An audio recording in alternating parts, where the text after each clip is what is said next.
তো চলেন আজকে আসলে দেখি ওমর ভাইয়ের আসলে হিংসাটা আসলে কেমন। চলেন লেটস গো।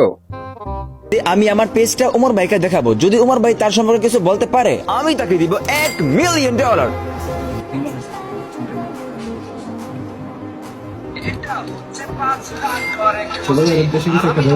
ফেসবুকে ভালো ভালো কন্টেন্ট দিল, এই টিকটকে বানায় লাভ নেই। ফেসবুকে ইউটিউবে ভালো কি একদম, ফেসবুকে তো আপনি পয়সা নাই, চেষ্টা করি ইউটিউবে গ্রো করা। মিস্টার এসটিএস কে আসলে ওমর ভাই যে টিকটকে থাকতে নিষেধ করছে, ও এক নাম্বার টিকটকার হয়ে যাবে।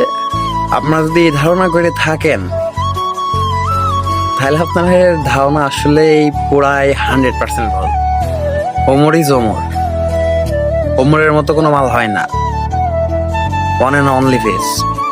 ঠিক আছে, ওর আমি বহুত বড় ফ্যান, আর তার যেসব ফ্যান ফেস তো সবগুলো অন ফায়ার। তার ফ্যান ফেস সবগুলাই ফায়ার। তো ওমর ভাইকে আসলে দাবানো সম্ভব না। ফায়ার ইজ ফায়ার, সে আগাই যাবে। তার পথের কাটা হলে তোমাকে কাটা এমন ভাবে উপড়াবে তোমার ধারণার বাইরে। আর লাভ ইউ ওমর ভাই। আমি জানি না এই ভিডিওটা আপনার সামনে যাবে না, আর যদি যাই ছোট ভাইকে একটু সুন্দর করে একটা ছোট্ট একটা কমেন্ট করে দিয়ে দেন। আপনাকে দেখে আমি আসলে অনলাইন জগতে আসছি, তো জীবনে আসলে আর ভিউজ নাই, ভালোবাসা নাই মানুষের, তবে ইনশাল্লাহ আপনার মতো ভালোবাসা আমারও একদিন হবে।